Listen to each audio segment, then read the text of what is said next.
Viewer discretion is advised. Good evening, everyone, and welcome to the New to Wrestling podcast After Dark. This week, we're going to be talking about something a little bit lighter. If you've been following our podcast, we just recently are coming off of a 3-part episode about the Chris Benoit incident. Today, we're switching gears, getting back into like the tea of Monday Night Raw versus WCW Nitro. This is going to be, we kind of just watched the first episode of the Monday Night Wars on Peacock, and we're gonna dive into it. You ready? Oh, I'm so ready. I like wanted us to get a kind of better baseline of like some of these wrestlers before we kind of like dived into just the chaos that was this time period. Because otherwise it just would have been like information overload, and I think you would have been like, I don't Yeah. understand all of these moving parts. But this was like the time to be a wrestling fan as far as like up to that point. Nowadays I it's can't also very imagine. exciting because there's like a million wrestling companies all of a sudden. But back then it was really just the two. The two. Because I didn't even like think about this, but even though we talk about it all the time, but that the ECW really wasn't televised No, I mean they eventually had like a television deal, but that wasn't until later on. later. Yeah. Yeah, this was interesting for me to watch because I really don't know anything about WCW. I only ever, like most people who don't watch wrestling, I only really know about WWE. And then I know about AEW because we watched that together before we get Right. into this. So throwing around like WCW, ECW, like all these people who came in out the blue, I was like, who? What? Who? What are we What? talking You're about? right. So this was interesting, and I also love that you're just always scheming and thinking about like how to like bring new information in for me to learn. So like thank you so Yeah, of course. much. Well, Love. it's also just interesting because like it's so because we have a like a podcast that we're like watching in a linear fashion. Mm-hmm. It's just interesting to be like all of this other stuff was going on thus literally at the same time, like in the same hours, on the same day for the same Which is period of crazy. years, which is crazy. Wow. And before we even get into it, I have a question for nowadays. Uh-huh. Do the networks and or like the other wrestling organizations like get together and like decide nights, or like do things still run on the same nights and like people compete for views? Like is this No, it's still very much like the company has to make the deal with the television network. They don't consult with any other of the wrestling companies as okay? far as that goes. So there was a time when AEW Dynamite is on Wednesdays, and Yes. WWE's NXT used to also be on Wednesdays. So even in the last year, there's still like some like overlap. I think generally now it's a little bit more kind of like spaced out. Mm-hmm. Like I'm pretty sure WWE has like Monday, Tuesday, Friday. AEW has Wednesday, Friday, a later time slot, Saturday. Mm. Impact has Thursday. And yeah. So there's like every day of the week if you're really, really inclined, you can If you're really ambitious. if you Can can I find a wrestling show. I think this is so genius, and I'm just gonna like just like praise Xavier for his brain and how beautiful and big it is. But the idea to put the other show on like our normal New to Wrestling podcast show on Thursday was intentional because it's the night there's the least amount of wrestling. So if Right. you like wanted to get your wrestling fix on a night that there's not really much wrestling to be had, you could join us and talk Hey. about 90s wrestling, or at least the Attitude Era, and see how far we go. But I thought that was so genius. And Oh, so thank like you. Thank amazing, you. love that. But that's, if anyone's wondering why we decided on Thursdays, that is why. Mm, Um, love that. love that. So let's get into this episode. Oh, I'm If excited. if it's TLDR for some of you, it's basically just like too long didn't read. It's basically the I whole was premise is confused. like, I was like, wait. okay, have you ever seen that it's like there's like a long article and at the bottom it'll just be like TLDR, uh Kate Middleton is missing. Like or it'll Right, just be like if right. you didn't feel like reading the whole article, the gist This is is this the is what's gist. happening. Got it. So TLDR is basically it's just two men with egos the size of the earth Right. fighting That's it. and using their money to fight. Yeah. That's pretty much it. It's which very is what you call it, Elon and Bezos are doing, like with their little space race. yeah, It's like that, girl, but just like on a smaller scale because we weren't like just like fully launching off into space just yet because it was the 90s. Well, I mean, we were right. launching off into space. They weren't. Right. Right. Yeah, like we space race did happen, but not the Elon Musk Jeff Bezos one. No, no, no, no, no.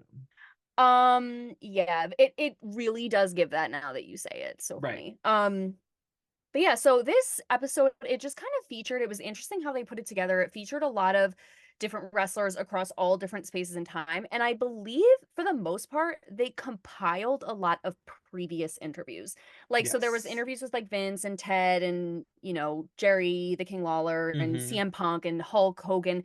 And sometimes they would have like, most of the time, actually, they had like dates from previous Yeah. interviews, which I thought was interesting. Like someone just kind of did this like master compilation to like explain the Right. Monday Night Wars, which again, the gist is that WWE had Monday Night Raw, WCW had Monday Nitro, which I'm not gonna lie, I hate that name. Monday There's Nitro? something Because it Monday, sounds well, like they it's were calling missing. it You Monday Nitro. And I was like, Monday Night Nitro or Monday Nitro, like they're trying to It's make just it Monday like a Nitro. Like Monday no, I hate Nitro. that. Hate that. I hate it. Me It too. it I've makes hated it. me It's thrown me off my entire life. Like because I always a bit wanted because it's Monday Night Raw. And so I've my entire life I've always wanted to be like Monday Night Nitro. It's not. It's just Monday Nitro. Like but Monday Night Nitro's almost works. it Like, is. but also the word nitro isn't even like I just think of cold brew. Like, I don't know. Like, Right. I just it doesn't make me feel anything. Raw makes you feel something. Mm-hmm. And like, I don't know, even AEW Dynamite, like Dynamite, explosive, like it Right. makes you think of, I just spit everywhere, but it makes you feel something. Like Right. nitro, I'm just like, I don't know. I I could not get automatically think into of like it. cars, like nitrous, like vroom vroom. Yeah, Like or that's it. like Like I don't like know. I don't know. Doesn't really sell it for Like me. maybe like Hey, nit is it like worked at the time. nitroglycerin? Who knows? I don't know. It just doesn't do anything for me. Whatever. That's like totally an opinion beside the point. But so also to get into this, it starts with this like crazy, I just want to say Cloverfield-esque intro Mm. to the show, and this is the last time I'll mention it. I promise, or at least I'll try. This weird like crazy because it really like threw me off. I was like, men for sure made this. Like it's like going through the city, helicopters exploding, like da da da da da, and it's like the Monday Night Wars, and it's like it gave very like Godzilla, Hmm. uh, Or like Cloverfield, anything shaky an Axe cam. commercial, like yeah. Yeah, like where the deodorant smells like gun, and you're like, Right, why? Like, right, what right, is right, that? right. Smells like You saddle leather and blood. right. He's Like, like ammunition by Old Spice, and you're swear. like, Okay, relax. Monday night ammunition, Monday night ammo, like anything else. Okay, anyway, sorry, I'm done. But the episodes begins talking about the genesis of obviously the two organizations. So again, and we talked about this a little bit during the steroid trials, but how Hulk Hogan is continually lauded as the person who really brought wrestling to a national, global level, really.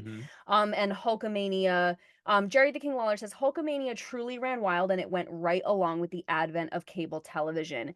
And I don't remember who said this. I think it might have been Jerry that said Vince McMahon was to thank for like the reason wrestling and cable came together. I mean, Yeah. that was just his He was opinion. like the first like promoter to like really get on cable. Like really be Okay. like on top of that. Yeah, and Linda, his wife, is in it. And she says it's I'd never heard Linda talk really because even during the steroid trials episodes, like there wasn't much interview Hmm. material of her. She was like a little bit, and like there's just so much I know about her now that I can't really look at her the same way. There's something about her that's like kind of manic, where she's just like Vince had a vision. He just like Mm, knew exactly what he wanted to do. And like right. I was like, wow, there really is someone out there for everyone. Everyone. Like they are like And the apparently Twisted Sisters they're like separated, but I think they live in the same like really huge mansion. house. Yeah, It's because giving like it's Will so Smith and massive that it just like Mhm. they probably never actually like interact. But They live in, like, separate wings, wings, like yeah. Yeah, yeah, Richie yeah. Rich. Right, Like, right, I'm right. in the West Wing, like, ugh. Yeah. Wow. I Mhm. mean, good for you, I mean, if you got it, by all means. if you got it, mama. But she talks about, how syndication dovetailed in with cable and that helped the growth of WWE. And if you don't know what syndication is, because I kind of had a general idea of what syndication is, but Mhm. in case anyone wants a definition, I did write one down because I was like, I just want to actually understand it. But syndication is the selling of television programs, newspaper articles, etc., to companies around the world so that they can be shown in many different places. So it's like it's kind of like OG content creating, if Yeah, you're you really had gonna to like, it was like the door-to-door salesman of like content creating. You had to like yeah. shop yourself out to all of these other like providers essentially so that they would take your content and show it to whoever their audience is. Yeah, and it's, like, similar to, like, how you'll see, like, the same newspaper article or the same, like, article in, like, the New York Times and the New York Post, or, like, you'll see Right. certain things because like, it's just a story that was sold. So, like, it's kind of interesting how, like, he sold wrestling as, like, just that kind of product and was able to, like, get it onto cable television and at the Mhm. right time where it kind of, like, just ended up working together, like, the cogs just kind of fit. Right. So say what you want about Vince, we know a lot about him now, but kinda smart, like, really smart, Oh, really he yeah. business He's I savvy. mean, he's obviously a phenomenal businessman. He's just a horrible person. It's a yes, it's just a by any means necessary kind of energy, and it's like, not by those means, though. Right. Like, it's those means I don't wanna know about those means. Mm. Um, but Vince is in this show, and again, I think it's plucked from old interviews, but Mhm. he says, his mentality was if I could attack the cable audience at both ends from USA Network, because they were on USA Network, and from Turner Network, I thought it would be a great 1-2 punch in the cable market. Right. So they were also on TBS, and it was the country's original superstation. It was the first channel to broadcast nationwide. Mhm. And although you and I grew up in the era before computers, like, we were there, like, right for the Right. jump on of computers, I do sometimes forget that at one point, like, TV was only local. Like, it was literally just, Correct. like, what you could get locally. Like, What I yeah, what forget you're that like what you sometimes could pick up in your area was all you in your could. area. Like radio, like, when you drive a Mhm. little bit too far, suddenly, like, your stations are changing, Right. like, Mhm, mhm, so mhm. and I sometimes forget that, and that is, like, really crazy that this network was broadcast countrywide Right. for the first time. Like, that's pretty crazy, and to have wrestling on that network is kinda wild. Like, And that not is even the like thing. and not even have wrestling like on the network. It like wrestling is what like built the network. Like it was the biggest like draw as far as like viewers go for like a longest time, especially in the early days of like TBS and like Turner station. And we say this all the time.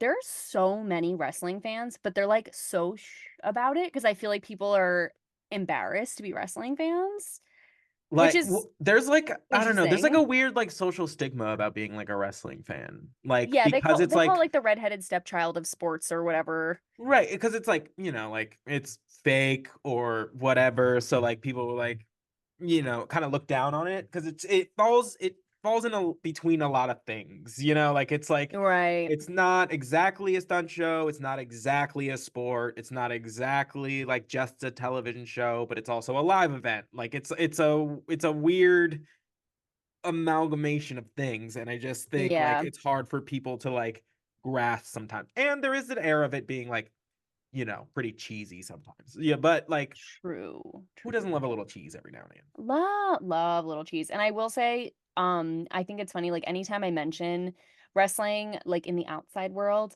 people's number one thing is always like, "Oh, yeah, I used to watch wrestling when I was a kid," which is true, but then sometimes, when you're like, "If you still watch it now, it's okay, safe Yeah. space. No, It's no, okay." literally. Like, you can just Actually, tell they still watch it, but they don't wanna say, and I'm like, just "No, say it's it. okay. It's Just okay. say it." Right, right, I right. was like, "Yeah, I'm, You like, found a literally." community here. Yeah, like, Like, it's literally safe space. Yeah, I just always think that's so interesting. So, yeah, like, then Michael Hayes, who's Doc, right? Unless I, like, correct. totally misnomered him, but yeah, it's Doc. "Hey, girl." Um, we see him a lot in our other show, but he Yes. said Ted, referring to Ted Turner, Ted knew what drew eyes to his station. It was sports entertainment. The highest ratings were Georgia Championship Wrestling. Yep. So, in lieu of what you're saying, it's like that's what drew the most people. And Ted Turner says for a while we showed Vince's programs, but we decided to stop if he was going to also keep airing on USA Network. So it's so interesting when I brought up syndication. One of the things I also Googled because I was curious before Ted Turner had even said this was if non-competes are common in syndication, which Mm, like non-competes are like, so for instance, if you're like if you have a product and you're wholesaling it to businesses, like there might mhm. be like you sell your product to a business in like let's say just because I'm from New Jersey, like if you sell it to a store in Jersey City, they might come back with a non-compete, like, "If we buy your product, you have to promise us you won't sell it to any other stores in, like, an Within this 5-mile area. radius." Yeah. Yeah, so that there's no one competing with us. Right. So I was curious if that happens in syndication, which it does a lot, Mhm. and this is a case of it, where it's like they don't TBS doesn't wanna compete with USA. USA Network On having for the their same highest product. Right. rated, yeah, and having the same thing with and it's the highest ratings, so that makes sense to me. Right. So, And especially Vince. knowing the way of the world like now, like you would never have like the same, like even if you look at it like a show that's on like a streaming service, it's never on Mhm, multiple whatever at a time. It's always like mhm. that, and it's on this one for a period of time and then it bounces around to the next one because Yeah, they like when they buy the rights to show the show, they have to be they have to have in their contract like you can't also just go and put this on like HBO like while we're playing it on mhm. Netflix, because it just splits the audience. It's the same audience looking for the same show now having two options to do it. Yeah, and you know what gags me too is when they have, like, the first movie on, like, one network and One then, like, and a then another second one movie on is like on, like, another one. So I weird, agree. but I I guess, like, agree. sometimes different producers, different, Different studios, whatever, yeah, different owners, yeah. they It happens all the so time. It's crazy. it really is so fascinating, like and it's one of those things, and this is, like, a little bit of a tangent, but when I wonder, I'm always like, literally, there is a job for everything, but it always shocks me, like, what people's jobs are, and, like, that is someone's job to, like, negotiate those things, like, on a day-to-day basis. Like, someone Mhm. is handling, like, Mamma Mia 2 somewhere, like, on what Right. streaming service it's gonna be, because Mhm, Mamma Mia mhm. 1 is over here. Like, and I don't know, it just, like, cracks me up, but, Oh, I like, know. thinking about that someone is negotiating that every single day. Um Amen. but Vince decides to stay with USA. Reasons are not disclosed. It might be a loyalty thing, might be a money thing. I would Right. assume it's a money thing based on who it is. But so Vince says because of this that he and Ted Turner had a falling out, and he wasn't sure. This kind of was like weird to me. Vince says he wasn't sure what quote unquote political strings were being pulled, but Ted wanted out of the contract, and I literally just wrote seems overdramatic. Like political strings. Overdramatic as I think he means in terms of Vince was not well liked by the other wrestling promotions, because prior to Oh. this, he basically would go to all of the surrounding territories, swipe up all their talent, and then end up buying them out in a lot of cases. So there he made a lot of enemies in that regard because it was very against like what was the tradition of professional wrestling, which was all of these like little mini territories. And he said, Mm, why would I do that when I can just have the collection of all of the best in one place and then just broadcast it to everybody? So he made a lot of mm. enemies in that regard, in that he was essentially the Walmart building like in the middle of like a Work. small town, and all of those small businesses just went out The of mom and business and pops. they're Mm, rest. So he I believe he's referring to, because at that time it was Jim Crockett Promotions. So like he is right. basically, that was just far enough from Vince and was doing well enough on its own that like it was like he couldn't get that one. You know what I mean? Like he couldn't get that promotion. Mm, So he got thinks, it. um or he is alluding to, he thinks like somebody who had pull with Ted, and wanted their program on that network, pulled strings to get out of the contract that they had signed already. I see. Okay, that makes more sense to me. Mhm. So I was like, it's probably just I was like, seems like overdramatic. I think he just was like, Yeah, I don't want you to also without the air it on USA backstory Network. of like why The context. why Vince is not a like liked person as far as the other promoters goes, like that is why. Because Mm, he bought the company from his father and then started right. like merging all of the territories.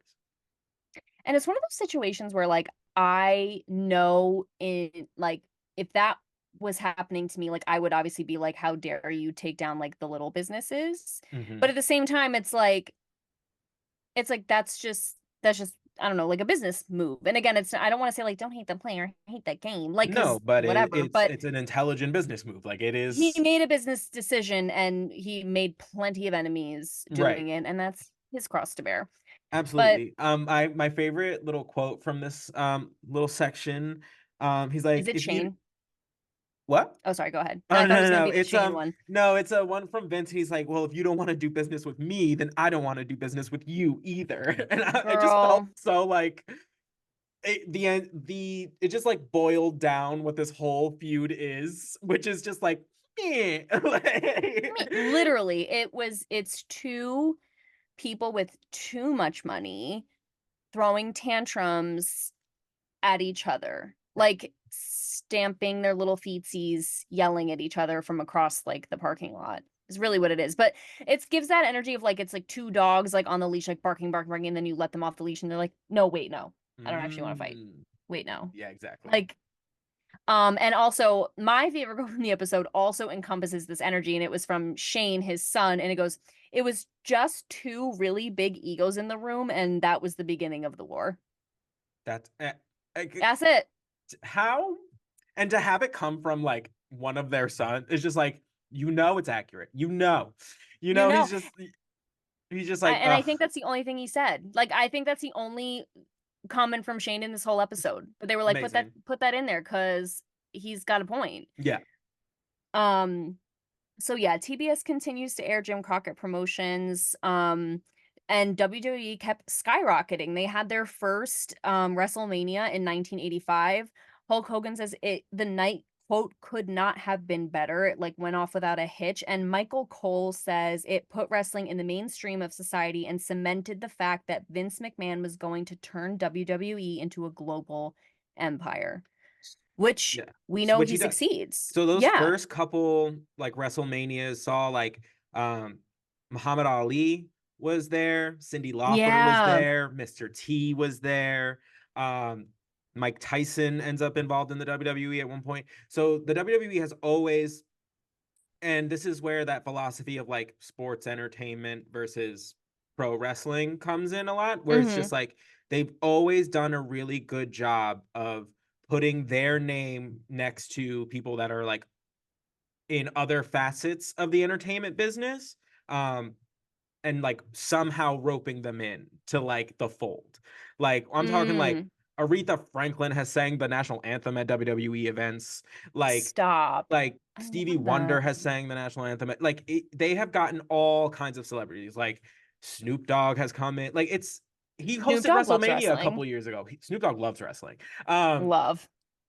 which honestly, this I just want to put this on like a on the internet. I personally believe, and I hope that I am correct, that Snoop Dogg is going to be the next Betty White of our generation. I think he's going to be I just ascend to fully such a national like treasure and be so beloved. But like Snoop's narrating like animal documentaries now. I know. So Cooking he's I cooking believe with that Snoop Dogg's Martha going to be like Stewart. our next national treasure. Just saying. He first of all, he's already well on his way. I think that is like very sound observation because like he's cooking up with Martha Stewart, who I also love. There was a Mhm. picture on the internet circulating that was like it's the two of them in a picture, and it goes, just so you know, there's only one convicted felon in this picture, and it's not Snoop Dogg. I know. I live for that. Work. I love. But yeah, it's I fully agree with that sentiment, and like because I think someone said like Snoop Dogg just never says no to anything. He Right. will do any ad, any feature. Like someone did a compilation of all like like all the weirdest features he's done on songs. There's like Japanese ones, Korean ones, Indian ones. Like he's on an Indian song, like a traditional like Bollywood like Indian song. Like he never says no, so he's just everywhere. Love that. Genius. Love that. Genius. Anyway, tangenting about Snoop Dogg, never a problem. But No, never anyway, a problem. But the WWE has always been very good about getting celebrities into the fold. and I love Which that. like especially at this time, like for having like their first like major it's essentially their first like major like super show. Um Mm-hmm. like it was such a get. And like really cemented them, like just put their name into people's minds who would never have paid any attention to it. Because all of a Mm-hmm. sudden you're like, oh, why Cindy Lauper like just hanging out there with Like, Hulk? Like that's weird. mm-hmm. Like, and it just Yeah. like got people interested, whether you like knew about it or not. You just wanted to know why your faves were showing up there. So pretty Yeah, cool. it's so true. Yeah, I love that. Um, so yeah, it was an amazing moment in time. Obviously, WrestleMania is still one of the biggest. It is the biggest wrestling event of the year, like without a Right. doubt. Hmm. I would venture to say. No, Um, that's correct. and in lieu of that, Jim Crockett Promotions is flopping. It's like really kind of circling the drain. So Ted Turner, because he can, decides to buy the company and do a rebrand as WCW, which is World Championship Wrestling in 1988. Hmm. So just 3 years after WrestleMania, the very first one. Um, and it's so funny because Ted Turner basically disses Mr. Crockett, who I guess owned Jim The Crockett promote, yeah. Promotions, Hmm. and says he just like he didn't have the ability or like the stamina to compete with WWE, and I had a vision, so I just bought it. And Right. it's like just crazy what billionaires can do. Just like, Right. you know, it'd be fun. Like, just wake up and like, you know, it'd be so fun. I just like, it'd be so fun and silly goose of me to just buy a wrestling company Right. and do whatever I want with it. Hmm. Yep. What a world. What a world. And like Oh, Ted. we got the best wrestling because of it. So I'll take it. I'll Yeah, take like, I'm your not mad. petty this petty feud brought so much good wrestling. I don't even care. Yeah, fully. I was gonna say that before, like, it's one of those things where sometimes I wish I could go back in time because I would just love to know what that energy feels like of like Hmm. WCW versus WWE, like those nights where you're like, oh God, like what I'm gonna watch. And people were saying it happens like later in the episode, but like people were saying like they were getting like trigger finger from like switching back and forth Hmm. between the episodes. I mean, I would love to know what that was like that frantic, like, wow. Oh, well, like I remember watching with my dad and he was a big switcher. Like he would go He back was and a forth. flipper, channel Yeah, on flipper. the commercials. Yeah. And that's how I Mm. got like that's how I became like a Sting fan when I was like young because Oh yeah, because Sting, what which he would Sting in the Sting day is to like day just the retired. right, just retired after almost 40 years, 38 years or something ridiculous. Um Amazing. but he is like considered like the franchise of WCW. Like he is the one that like didn't come over at any point, like was there, stayed there, worked his tail off like to the end. So like he's just like one of like that's how I got to know Sting because my dad was constantly like flipping channels. I mean, and I'll just go on record and say this, Sting, fine. Oh my God. So fine. Yeah, his whole life. I don't know if you've seen his Wow, his sons, but whole also life. fine. So Oh, yes, I have. Yes, I have because I love that they had his sons come out in oh his old yeah. the way I shed a tear The in way his I shed old a tear. the way I shed Mm, a tear over yeah. that. Like I was so It was so amazing. well done. And like So well there's like done. a post like pay-per-view like during the media scrum after he was talking about like they asked him about like that moment. And he's like, I had this like idea of like what I wanted it to be, and it just was way better than anything I could have like imagined. So I was like, Oh, oh, I just got chills. what a guy. And Sting is like they what look like him. they do, like the spitting image. It's disturbing. Um His wife's jeans steamrolled. They're not present. Steamroll, doesn't matter. Did Just not Sting. show up for Sting one, class. Sting two. Yep. But what was I gonna say? I lost it. It's Oh, I'm okay. sorry. Doesn't no, it's okay. Probably wasn't that important. Um, but oh yeah, Uh, so then after this, I think whatchamacallit, like Vince it cuts to that one thing about Vince where he's like, oh, I get I a wasn't call worried. from Ted, And he's like, Yes. "Oh, like, hi, like I just wanted to let you know I'm in the wrestling business." He says it like that too, like Girl. just to be like Yeah. petty and annoying.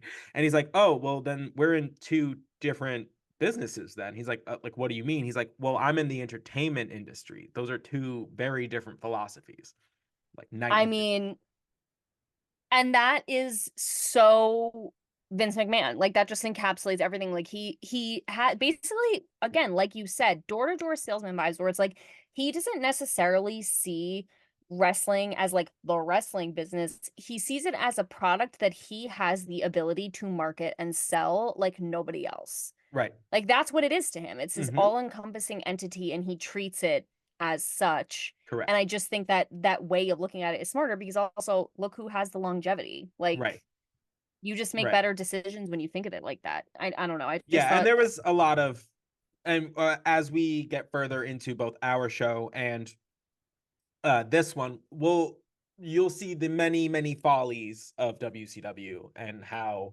their downfall like really came. So yeah, speaking of the Follies, we get a little taste of those because Ric Flair mentions right after that Vince thing. He says Ted was hugely famous in terms of cable, but always gave jobs to his friends, and that was his problem. He always gave job to his friends, whether they had experience or not, and that right. was his problem, which I Hmm. know ends up being an issue later on. Yeah. Um, yeah, which we'll get into. But Hmm. Ted says, at first we struggled to survive competing with Mr. McMahon. So it says Ted couldn't compete, but in the early 90s, the WWE was also taking a downturn, Yeah. which, yeah, which we kind of like talked about because it's kind of just, if you think about it, I guess it's just like, Bret Hart says there was a sinking feeling that that maybe we already peaked because people, I guess, were complaining or like just kind of like, oh, we're kind of seeing the same thing Right. over and over again. Like it's Yeah. not really exciting. Hmm. Um It had CM just Punk gotten says the so huge in like the 80s, that I think it at that point it had just like the formula they had run with had just like run its course. Like that is like you yes. got as far as you were going to get doing what you were doing. Yeah. And so then Vince comes up with the idea for Monday Night Raw, basically. And Hmm. he says, I wanted to do a live show. So again, like they don't have a live show yet. Like this is they're just like they're recording the matches and then selling the episodes basically. They have a contract to have them air on Yeah. USA and like And that's what's happening, but it's so not what they live. no. So what they were doing, they were recording like the show, Yeah. and then they would do the voiceovers like in a studio, like we like it. It would be like us watching a wrestling match, no commentary. They'd record the commentary in a studio and then like sell it off. Um, Oh, Whereas fascinating. this formula for Raw was different in that like one, it was a live show like generally, but it is a live show for everybody. So that means the commentators are commentating as the show is happening for the first time. Like Got it. all of that, that's what made it like so different in a lot of regards. Like all of this, like it was live for the audience, but it was live for everybody else as well. Like this was the first time you're really getting like live commentary on something that isn't like baseball, you know? Right, and it's interesting though, because even in sports like baseball, hockey, like there's the commentary you get when you're there, and then there's like if you're watching on TV, it's totally different. So Right, even still, it's totally different things. right. Like because it's wild to me that like Vince and Jerry on the show or NJR are just like commentating to everyone there and us like on the show. Like that's Hmm. kind of wild to think about. Right. But anyway, Vin says, I want to do a live show, something very visceral, something raw, hence the name Monday Night Raw. He said there are certain risks that this is where like Vince's God complex kind of like boop, peeks out. Hmm. Because he says there are certain risks that you take by being innovative. But I'd much rather be on that side of things than be on the reactive side of things trying to catch up. Which I think is true, like is a great Yeah. statement, but it was just that that thing. I was like, the risks you take by being an innovative Right, genius and right. Oh, well, like yeah. so incredible. But that's just also Vince, and that's just like how he comes across. But But I feel like that's anybody. I honestly feel like that's anybody that like has a brain to do something this large. Like you have to have yeah, that level of like, oh no, I'm gonna do it. fully, Yeah, you know what I mean? yeah, Like there has to be like if you don't believe it, like nobody else is. So makes yeah. sense. That's very true. Um, Lex Luger says, "We loved going live. Like, it was fun to, like, get ready in the locker rooms, go out there and just perform and just kinda be, like, really, like, in the moment and experience it Mhm. with the audience." And he had no idea how big it was gonna be, and it's funny, they show, like, little clips of, like, the early Raw, and it's basically just so uncensored because they're just live, like, there's no editing and whatever. So I they were showing a match of Yokozuna, Mm. and I don't know who was commentating at this time because I did not recognize the voice and they didn't show it, but it was like a close-up camera shot of the backside of Yokozuna, and someone said, "He's got an ass like an amphitheater." Oh my god, yeah. I Like, feel like what is that? it was either I feel like it was probably Bobby Heenan, Bobby the Brain Heenan. He ends up going to WCW in this episode, Yes, but he was a huge like heel manager as well as a like the color commentator. So I feel like that was probably Heenan. I'd have to like listen to it again to girl. make sure, but it sounds like something he would say. Like Ass like an amphitheater is crazy. You're basically saying crazy. it has, like, an echo. Like, Right. I don't even know. That's Um, wild.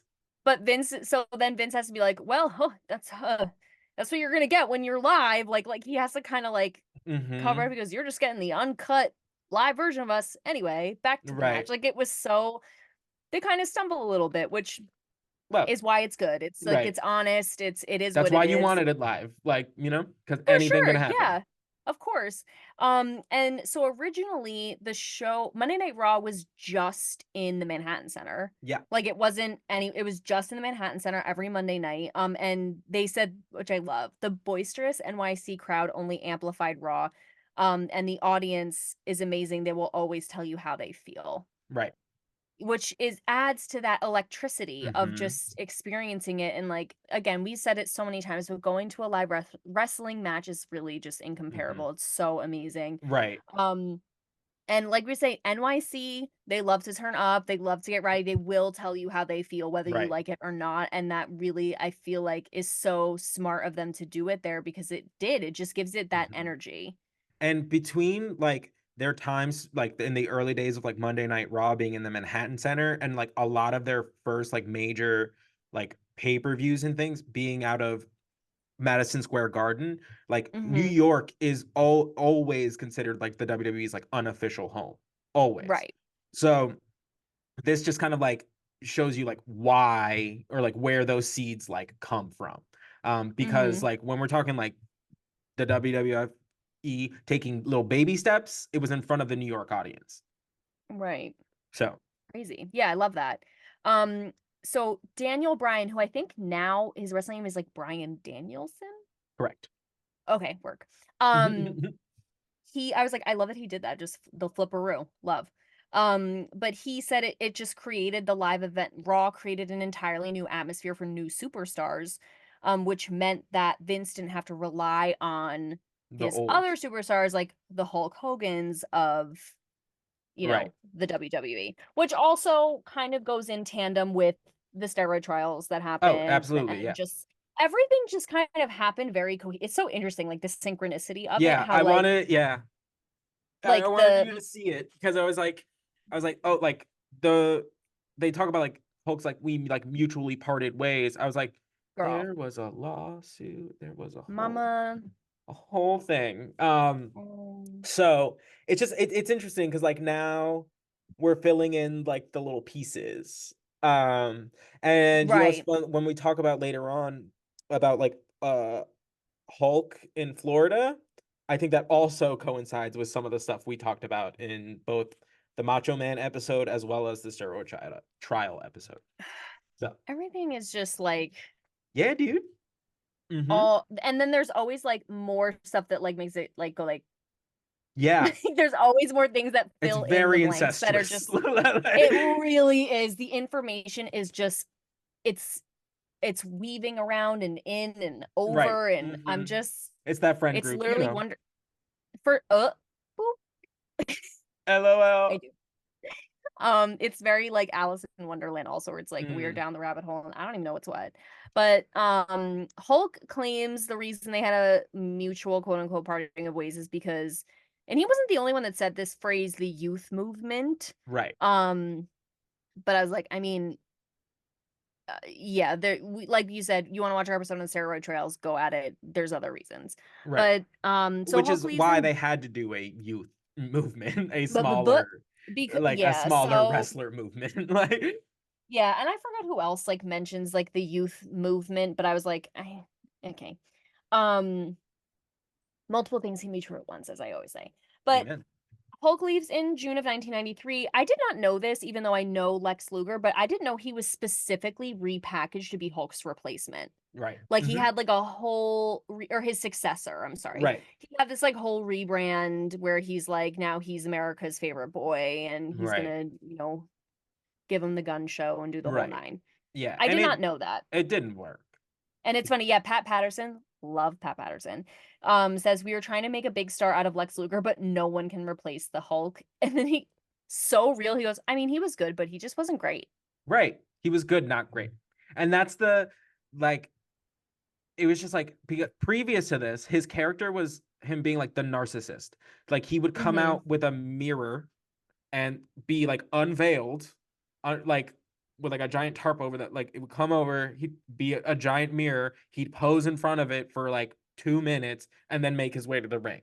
Like, Girl. so up until that point, like he was just like this guy who's like very into himself. And then all of a sudden we were supposed to be like, you're the guy now. And you're like, okay.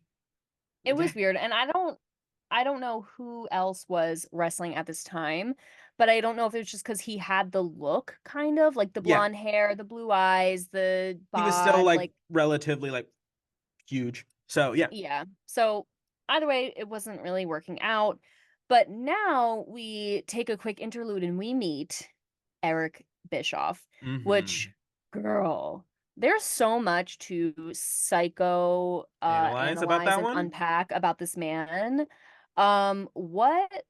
What a character. His interviews were also cherry picked for this. Like I'm pretty sure they were all like old interviews that they had Yeah. plucked Mm-hmm. and gathered.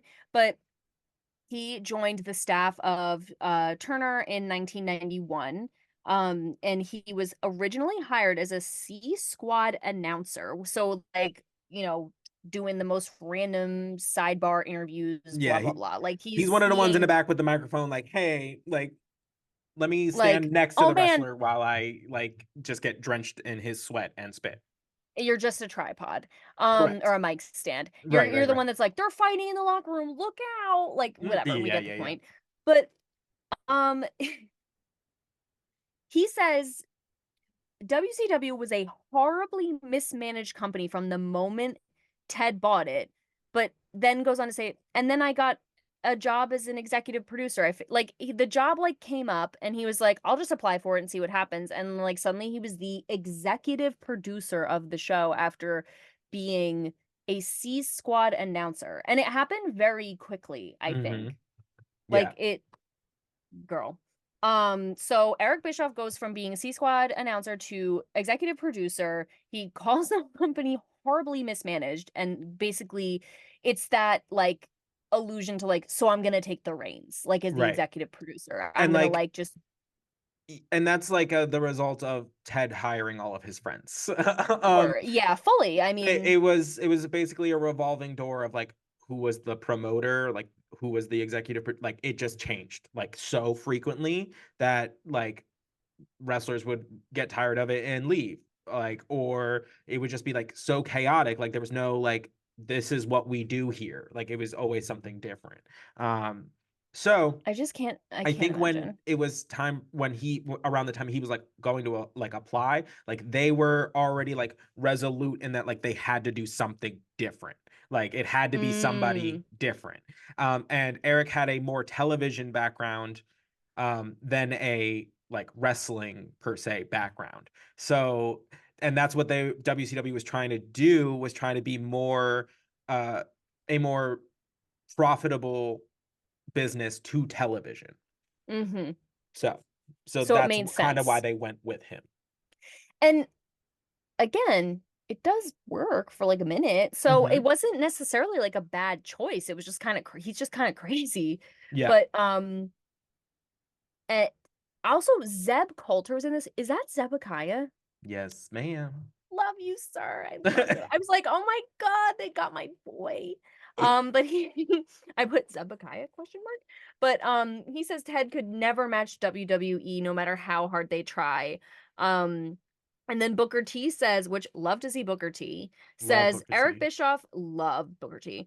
Eric Bischoff wanted WCW to be show business like Hollywood. And so everyone says, oh, sorry.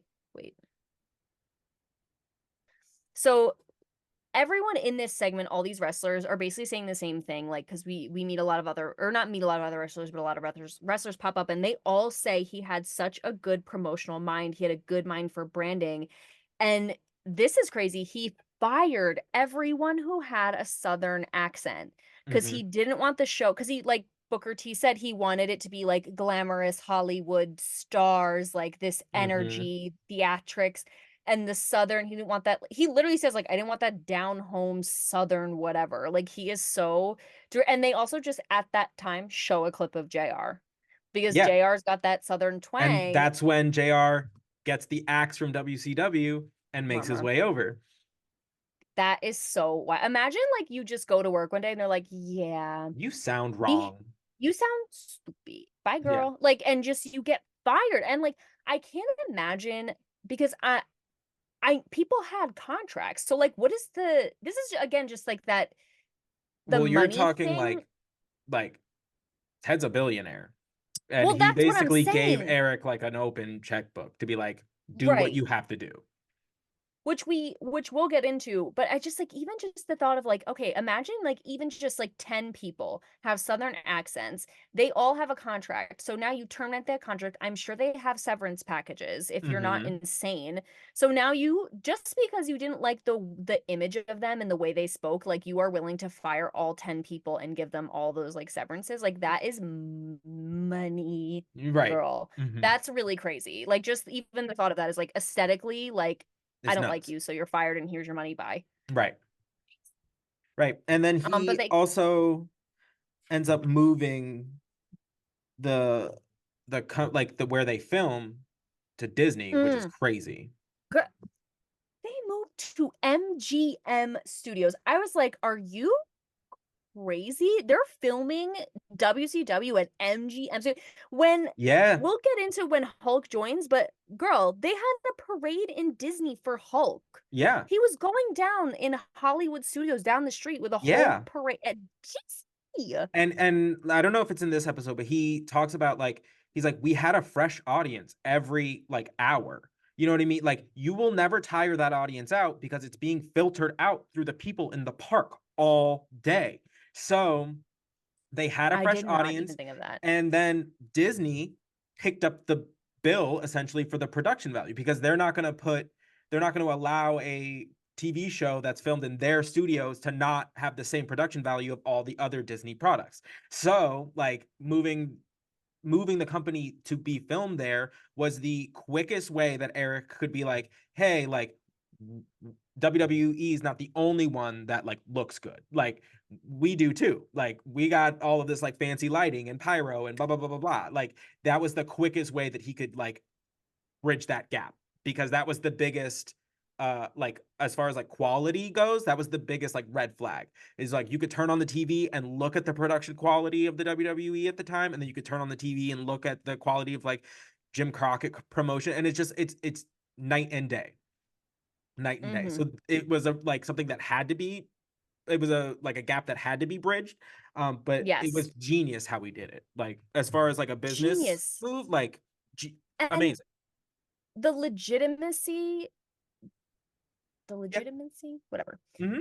Having a Disney being Right. your place of where you, because people freaking love Disney. That you Hmm. marry Disney and wrestling, it's freaking Right. Christmas. Like, what do you mean? It's Christmas, 4th of July, and your birthday all wrapped up into one. Like, that is so wild. I was shocked by that. Hmm. And like the best way, like I think that's genius.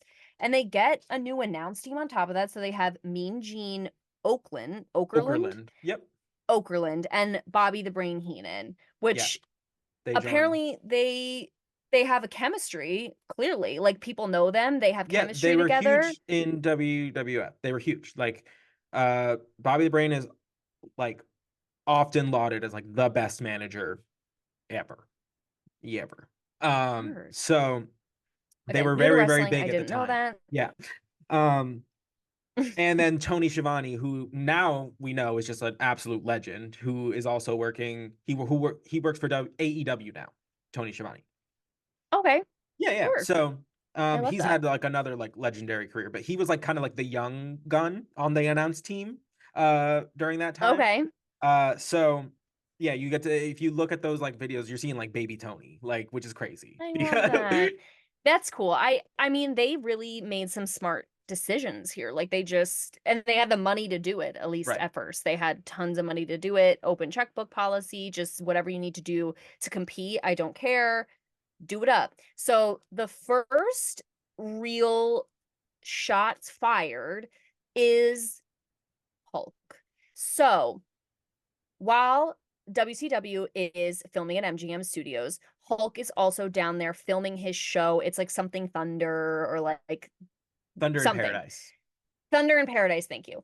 Hmm. And he is literally in the studio or the stage setting directly next to where they filmed WCW. So Eric Bischoff and Ric Flair would go over and beg him to do wrestling. At least this is according to Hulk. Would beg him to do wrestling again. And Mm, Hulk was like, "No, no, la la la, I'm done. I'm retired. No." And he goes, "After about 6 to 7 months, I finally caved. I just missed it so much, and it just seemed like a great opportunity." And I was like, money probably also money. helped that Mm, cause, just saying. And then they had the parade in Disney for him to announce that he was joining WCW, which is literally crazy. I cannot imagine. Um, and Amazing. And we cannot like understate what getting Hulk Hogan did for that company. It we're talking made about it made that Hulk. company legitimate. We're Legitimate. talking That's like Hulk Hogan was wrestling as far as fans were concerned. They were one and the same. So to yes. have the face of what you have known as wrestling go from one company to another automatically makes the company that he moved to just as prestigious as the one he left, because Mm-hmm. you don't leave something that, you know, where you're making that much money going around like the entire world. Like, you don't leave that unless you're going to something that is either perceived as equal or better.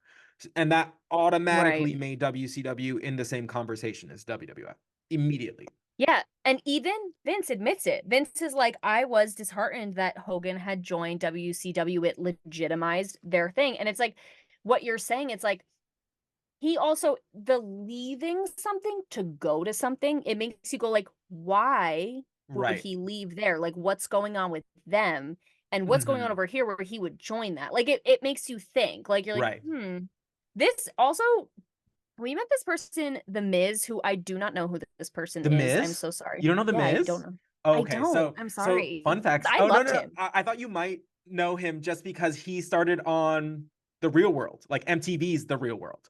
Like, he was a, yes, so he was Wow. on those like Road Rules, Real World challenges. And Yes. then he became a wrestler. Like, so yeah, that's The Miz.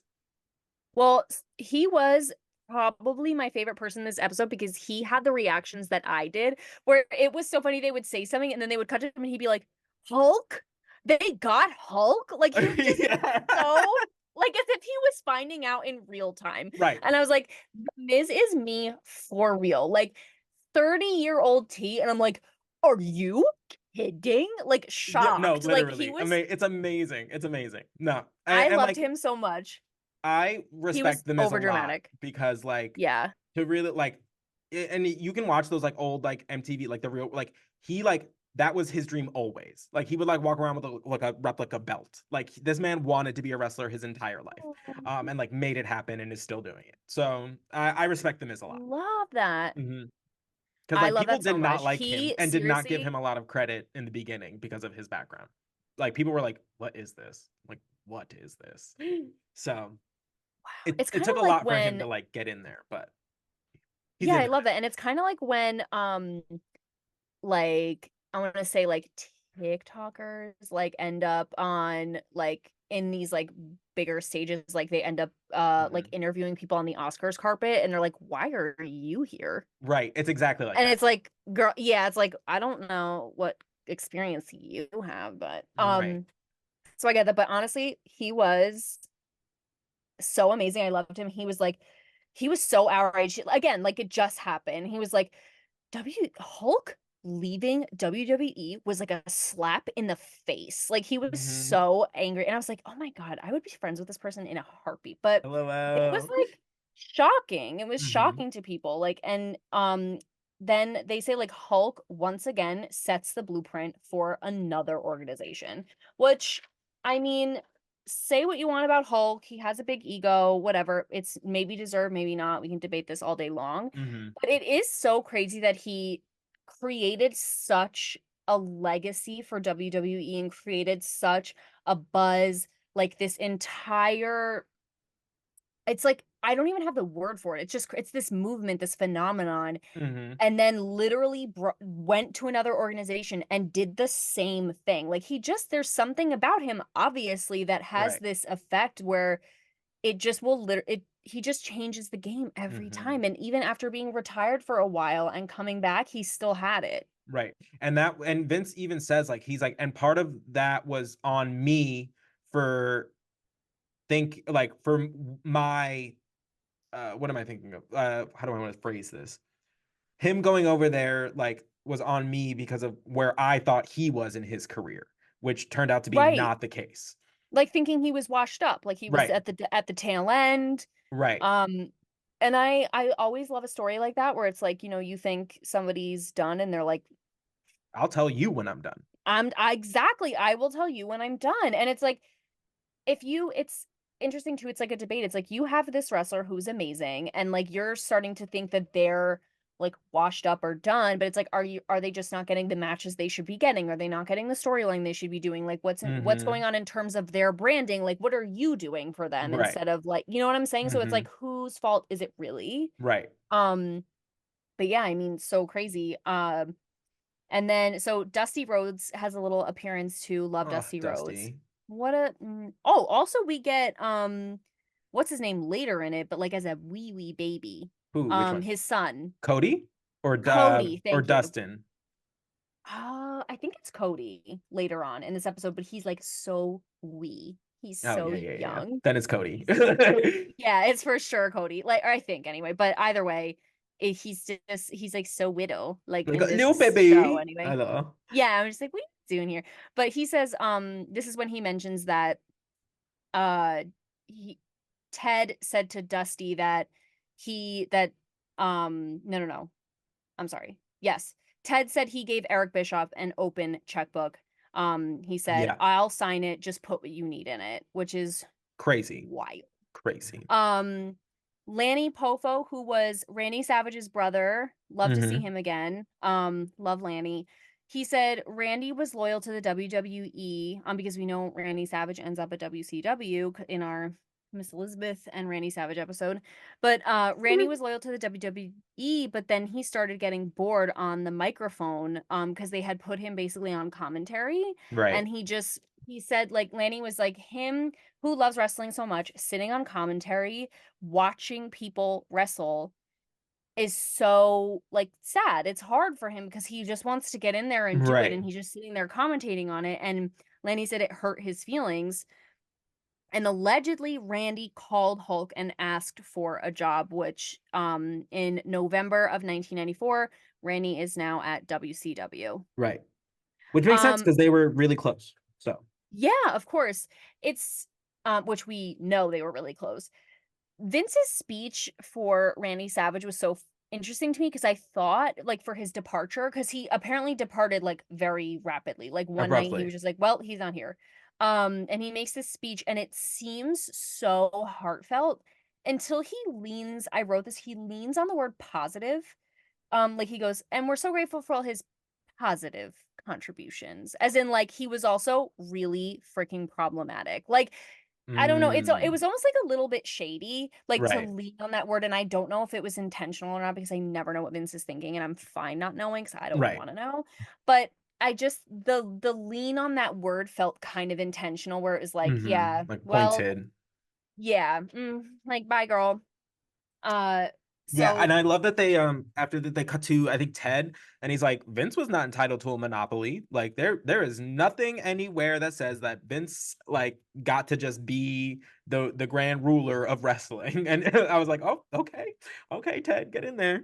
yeah, that's what I'm saying. Also, I want to ask you about this because I did not have time to look this up, and I'm curious as to what this is. Sure.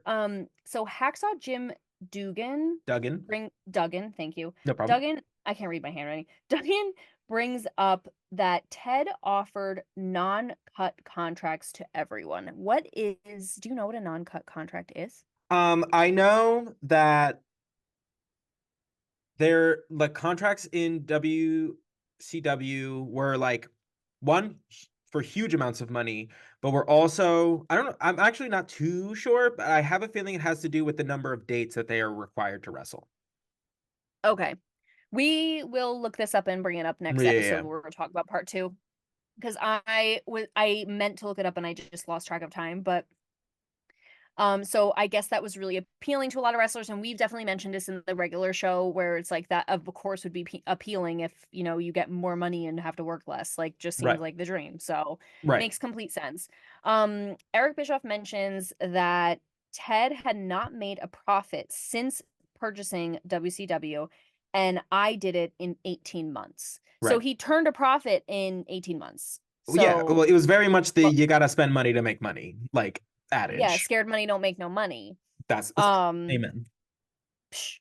Bret Hart says match for match, pound for pound, we had better talent. Like Bret Hart was like, WCW was what they like are what they are, were what they were, whatever, what have you. But pound for pound, match for match, we had better talent, according to Bret Hart.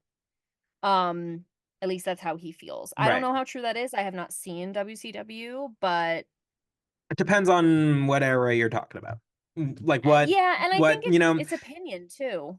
I Correct. really think it's Also, Brett is also like very high on his own supply. So it's not like very. it's not like He loves unheard to be of that that he would guy. just be like, we were doing it better. And like Yeah, he's and a lot of like you can't deny like as far as like your Shawn Michaels to Bret Hart, like yes, they are phenomenal wrestlers. But yes.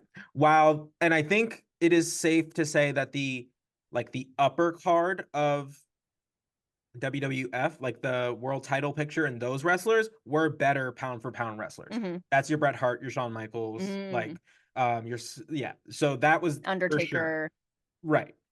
But I think WCW's undercard, especially when they got like your like Eddie Guerrero's, your Chris Benoit's, your Chris Jericho's, your Rey Mysterio's, your like Dean Mm. Malenko's, like their undercard was better. Like their middle of the show All of those was people, I just better. went like, ooh. So Right. yeah, that So makes sense. all of those people were in WCW. So like there really was like really good wrestling on both. You just had to like it was really like you just had to find your wrestler and like tune in when they were on, essentially. Yeah. I think it's fully opinion too, just because even like I know ECW isn't for everyone, but I love it. Right. So it just kind of it's like pick your Hmm. flavor. Who knows? Right. Um, so Hulk was the first strike, Randy's the second. Now we get into this, which there's a little exchange between Ted and Eric, and Ted is like, "How do we compete with WWE?" Because like Ted is just like Vince is like the little gnat in his Hmm. ear, and he's just like so tired of it, and he just like wants to fight. He's trying to fist fight with the girls. So Right. Eric says like it really took me off guard, and I didn't have an answer, so I just said like the first thing I thought of that I didn't even think was possible, and I said, "Give me the prime time spot," which is allegedly Mondays. Well, prime And time happens every night. It's every day, whatever. It's like yeah, 7 to like 10 7 or to 7 to 9 or 11, yeah, whatever. whatever it Yeah. is. But is like the Monday 7 to whatever time. Or yeah, And yeah. Ted just says 2 hours every Monday on TNT. Hmm. And Eric said he was so shocked because he didn't think that would actually happen. Like that Right. he just thought he would say anything to get out of the conversation, and Ted was like, Okay. okay. Done. And Bet. his direct quote was, I wanted to go head to head with Vince. So Monday Nitro is born. I literally wrote, I hate that name again.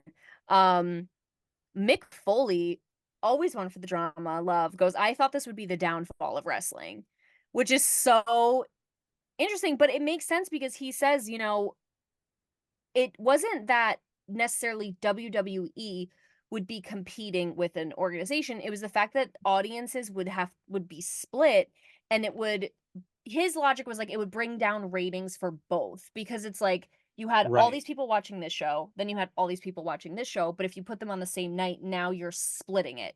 So Right. now both of the ratings are decreased hypothetically. Right. So he's like, I which makes sense to me. I didn't think of that at first, but I was like, okay, yeah, like that can be kind of Hmm. scary to envision. Like, Right. okay, yeah. Um, William Regal like said no one thought it was gonna work. Vince literally goes, I thought it was stupid, Right. which is so funny. Eric was like, I had 6 weeks to make a show that competed with WWE in a primetime spot. So then this is the final strike, the kill shot, is his idea to snipe Lex Luger out from under Vince's nose. This is insane, this story. Yeah. Mama. I mean, like, it's so funny. Eric goes, first of all, this was his idea, and he goes, I was never a fan of Lex personally or professionally. Correct. Still stands. Still stands, but it's like this is the person you're saying you have 6 weeks to come up with this idea to compete with WWE, and you're like, I don't It's like this just person because it at fell all, in but his he's lap. gonna be It just because it fell in just, his lap. it's so true. It really is like it was like just a ground ball that he could scoop up and just like Right. throw and like get out on first base. Like I don't even know, baseball gross, but Gross. You're not so gross, funny. but me making a sports reference is gross. I But get that. Yeah. I I just think it's so funny that he was like, I don't like Lex. He's dusty, musty, crusty, disgust me, but he's also my sleeper cell dog in the fight, and this is gonna be the thing that destroys Vince. I love that Right. he puts all feelings aside. He is so crazy, girl. He puts all feelings aside to do what he needs to do. And I said this to Xavier earlier. I was like, watching this, and I was like, I know this man is a Gemini. I just know it in my soul. And he is, by the way. So that's all I'll say about it. Anyway, they kept it quiet that they were bringing Lex over until literally the last minute. They kept it so quiet. So basically, what was happening is Lex's contract happened to be expiring the night before Monday Night Raw and the debut of Monday Nitro. Like Correct. it happened to be the day before, which is Hmm. wild. And for some reason, I think JR says it at one point, like, or somebody says it. Oh, maybe Jerry. Either way, says it was just kind of a flop. It slipped through the cracks, and we should have paid attention and known that his contract was going to be Oh up. Like, yeah, also, he how was do you saying, not? yeah, it was JR. He was like criticizing Vince. He was like, "How do you not know the guy that you named to be your successor, like to your So biggest Hulk star, Hogan. that his contract is expiring? Like, how do you not Mhm. know that? Like, why would you Oh not be yeah, on top of that?" JR literally said it was embarrassing, Hmm. but so this was also interesting. Monday Nitro aired September 4th, 1995 in the Mall of America, which I think is so crazy. Right. Like just in the mall. They had people on the second, third floor, just like standing Just room only, like up yep. there looking Hmm. over, which I kind of like. Like I think No, that's it's kind cool. of crazy. It was a good visual. It was a great It was a visual. great visual. Coincidentally, and I don't remember the reason, but Monday Night Raw is not airing that night. Like it Yeah, it was a was weird preempted, so it coincidence. was like either there was like a playoff game or whatever that took precedence Something. over what Monday Night Raw. So it just so happened to be like the debut episode of Monday Nitro was going to air unopposed. There was going to be no other wrestling on. So whenever they said like when everybody went to go look for wrestling, they found Nitro. Yeah. I Crazy. mean, and that is genius. And again, if you're saying it's preemptive, then Eric Bischoff probably knew and was like, well, this is the day we're debuting this day. Who Because knows? that's what I would do. I Right. mean, I'd It'd be be like, like, "All oh, right, they're well, not we have on? Great. no one to compete with our debut episode." Yeah. That is crazy. Mm-hmm. So, um, Vince was like, "Okay, now this is a real competition." Like now, like they really have like they're getting the last word. Jerry said you couldn't ignore them. And I put the Miz is meat for real because he was just like, Lex, they got Lex. Like again, he Oh my just God. freaks out. He has the best energy. He was so funny. Pat Patterson's like didn't see that coming at all. Mick Foley, it was the shot heard around the world. And then Lex says, I was upset about it, but I felt I wasn't given a choice.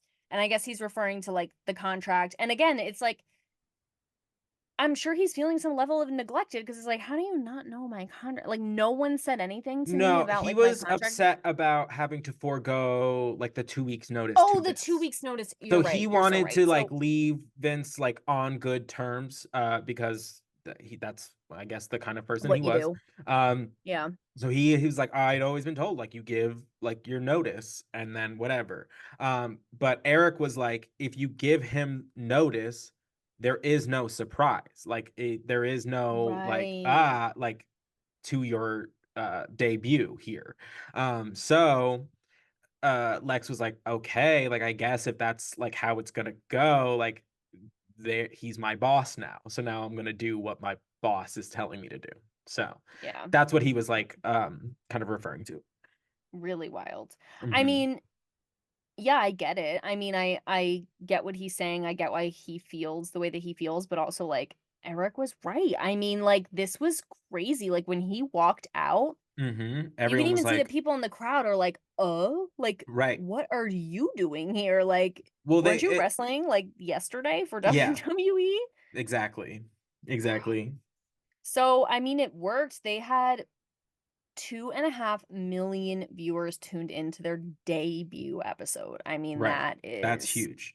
Huge. huge. They're huge numbers. Huge. They do, and then over this, they're playing clips of. Oh, also, I forgot to mention, Sting was also the one who vouched for Lex. Like Yes. he was kind They're of. really good friends even to this day. Lex Luger was actually at Sting's retirement match.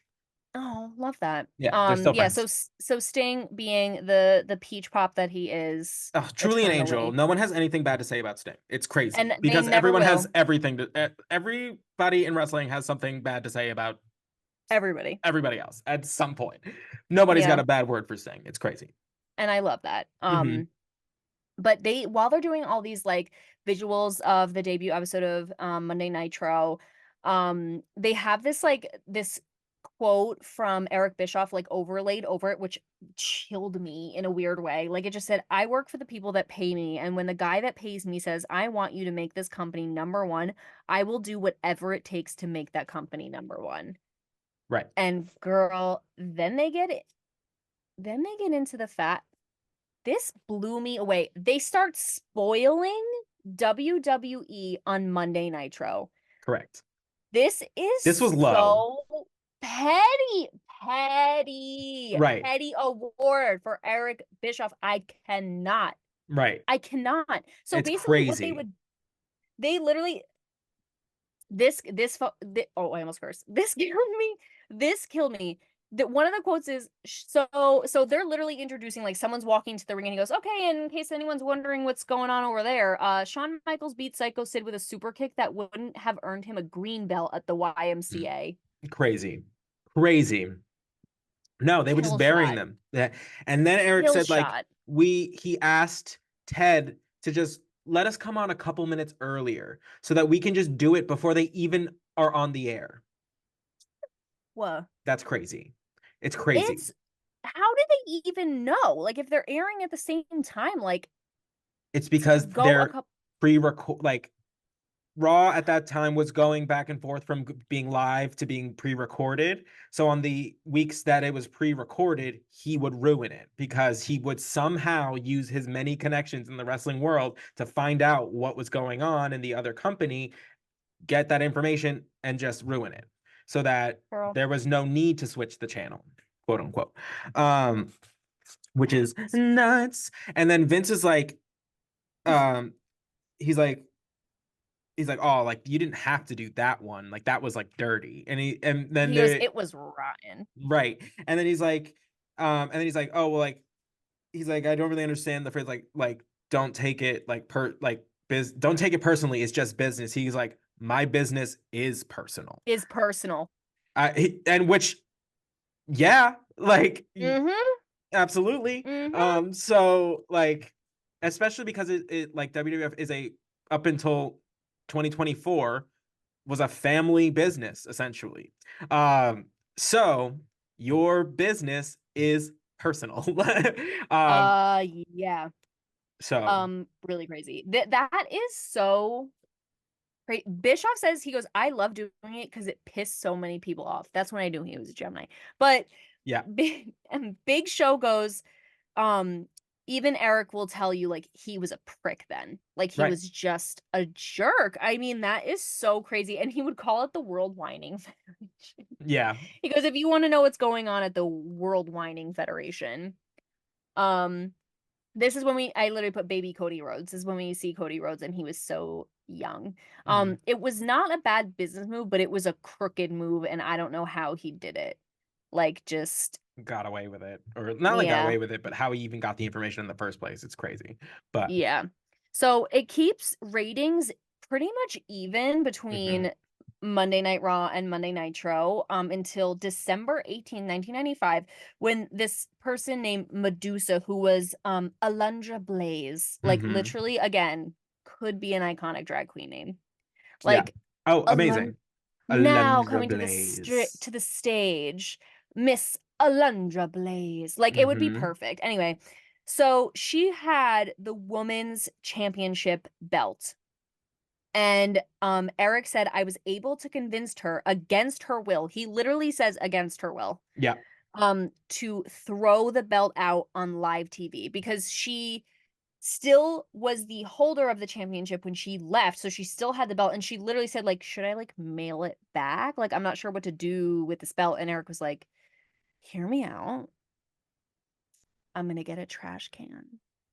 You're gonna go live on television, and in front of all of these people, you're gonna And say national television. Yeah. Yeah. national television at the same time the other show is airing of which you are the championship holder of the of the women's title. You're gonna throw it away? Oh my god. I really want to look to see if that is the end of the women's division in WWF. Yeah, because I've never seen it. I didn't even know it was Correct. on that early. Yeah. So They like couldn't they didn't want to splurge to get it. there was a time and there's a show called I think it's called Glow on Netflix or one of those things. But it's about like like one of the really really early like female wrestlers. And they had like they would bring in from like the other like promotions and things like they had like female matches like and there was enough to have a championship. So it wasn't like having a like women's division was like unheard of. But I want to know if Mm, this was like the death knell the of moment. that where he was just like, "Oh, okay." Like well, she's just like disrespected our entire like company and division, so we're just gonna take it away. Could you imagine? It must be though, because we started watching in 1996 and this was December of 1995. Like that, it has to be at least a And we started continuing watching in factor. March of Like, '96, so so it has to be. I mean, it has to be. They didn't want to splurge to get a new belt made. I don't know. But like imagine like so if they I'm assuming they had other women wrestlers working for them though. Like where did they well, a go? lot of them were just from like other like companies Okay. and things. Got it. Hmm. Well, yeah, so that Is crazy. yeah, Doc says he goes, it's like it was like dropping the American flag. Like you just don't do that. Like it was really, really No, disrespectful, right? which I get. I mean, Yeah, I wouldn't the title is something people work their whole lives to just hold. And so like right. switch organizations and throw it out, like that's really Hmm. crazy. Right. No, and that's what it was meant to do. Like that it Right. was meant to degrade the WWF. It was meant she even says like I don't like even when she like throws it in the trash, she's like this is what I think of like the WWF Women's Championship and just like, dumps it in the garbage. And you're just like like and that's what it was meant to make WF look lesser. Yeah. That's its whole purpose. I mean, it worked. It was Yeah. crazy. So then finally Vince has had enough and he finally takes a shot back and he does this spoof called Billionaire Ted's Wrestling War Room. Hmm. And basically the joke was that all of the wrestlers at the in the war room table were like basically Geriatric, very. geriatric, washed up versions of the people he had, and the idea was like selling that he bought just all WCW was bought old assets and repackaged them. So, but there's versions of so there's like geriatric Hulk There's the Hogan and Huckster and the Nacho Man. yep. Yeah. So, and allegedly, it while I think it was hysterical, so did Eric and Ted. Apparently, they were not offended by it at all. Nah. They thought it was hysterical. And honestly, I literally thought this while I was watching. I was like, this is free promotion for them. Like, this Correct. isn't, and Right. that's what it ended up doing. It literally it said it actually ended up giving them credibility by positioning them as an actual competitor and a threat, and it made people look, Right. which To be like, oh, makes what are sense. you Like, referencing? Hello. uh, Right. but I'm gonna go look at what you're talking about. Like, to get context. right. Because, like, you also can't understand the joke if you don't have context. Correct. So, if you're making yeah, it just And really and backfired they so bad. I mean, yeah, and I don't remember who said it, but they were like, if you're number one, you it don't was, ever mention your like your competition. There is no you are just looking forward. So like if you're yes. like doing a move like this, like you're in trouble. Yep. It was So, Vince Russo, oh, there we go. who said it. Hmm. Yeah. And I think he's so correct. Is like, you just don't even pay them any mind because it's like when it's literally, again, it's the Mariah Carey. It's like, who? I don't know her. Never heard of her. What does she do? She's a singer? Oh, Oh, that's okay. crazy. Good luck to Right. her. Right. That's it. You That's don't it. acknowledge it, but he Period. obviously felt like, he was behind. So he did Yeah. something and it didn't work. It backfired so bad, and it felt like a move he made that was petty, like, he was just his feelings were hurt, it just wasn't I mean, Right. again, it's funny, it's really funny, but Hmm. if It's you're just competing with like, that person, it's not smart, no. Right. but John Cena says, as John Cena sometimes does, like, where he's like, I don't know, I feel like sometimes he can be very like, well, like, look on the other side of it, but he goes, "Listen, competition creates interest, and that's what wrestling, felt like at the time." It just like created this whole different energy, which is true. Like it No, it just did. it did. Like you said, it just created new buzz, new fans. And someone said only two guys didn't like it, and that was McMahon and Turner. Correct. Because apparently everyone else was having the time of their lives. Well, and you gotta, and it's the same way, like, when we're talking about like companies like today, like people have this like, uh, misconception that like all of these wrestlers like aren't friends, even though they're working Girl. in other companies. So like you can even ask like Sean about like when Diesel and Razor Ramon like leave. He's like, yeah, I was like, it was a toll to the company, and it was a like I was bummed I'm not going to see my friends, but my friends are now going to make more money than they ever did before. Like, why would I not be happy for them, like, just because they found work somewhere else? Like, there is this Yeah. like this like misunderstanding that like, and it's like this weird tribalism thing that happens a lot with wrestling fans, and it like again Mm, stems a good portion from here, where you're like there were mm, WCW fans, there were WWE fans, and like there are fans who like switch back and forth, but there are also fans who are very resolute in their whatever they support. But yeah. it's like it's crazy because like behind the scenes, like they all have either worked together at some point or they all are in the same business. It was beneficial for all of them. They all made more money, more people knew who they were. Uh like it just for the wrestlers, like yes, they were in competition and I'm sure that was a stressful time as far as like the pressure from your boss or whatever. But as far as like their lives, what do you mean? Like, there's more money being poured into wrestling than was ever being poured into it before. So it's like, Yeah, so the only people that were really it's so true. miffed were, of course, meh, meh, meh, the billionaires. Um, Right, which so, is a it makes no sense. Like because you're saying like there's more money being poured into wrestling than ever before. So like allegedly you are also making more money. Like so but why they are you wanted upset? to And it's literally be because they weren't getting the upper the hand. lion's share, Right. you know? Yes. And I think it's funny too like about wrestling. It's like any job. It's like if your, work bestie gets another Hmm. job where they're making more money and they'll be in a better position, like you wish them success and you're still their friend. Like it doesn't go Right. like, "All right, well now You're dead to me. F Right. you and you're dead. Yeah, you're buried, girl." Like it just Right. obviously it's like any other job. So Hmm. I think it's funny too when like and create such an interesting dynamic when like everyone at the company is having the time of their lives, but like the bosses aren't. Right. Like I think that is such an interesting dynamic because it's like we're all just having a good time, girl. Like wrestling is better than Hmm. ever. Like we're all, competing, but it's fun. There's more money, there's more like Yeah. involved storylines and Right. theatrics and whatever. And like you guys are so just steam So blowing out of me. petty. Yeah. So petty. But it is funny too because you can be like, "Well, it's just coming from up top, like, I'm just doing my job," and, Hmm. like, you can also be petty and have fun with Right. it. Like, I think it does create such an amazing, nuanced, and layered dynamic, and I'm so excited to see what happens on episode 2 because that's where the episode ends with that cliffhanger of, like, the only 2 people that weren't happy were Right. Vince and So, Ted. uh, how do you feel having this like knowledge now kind of to put in your bank? Another feather in my cap. Right. I love it. Again, I say this all the time. I love context. I love to know why people do the things that they do or like just Hmm. even how we got to this place.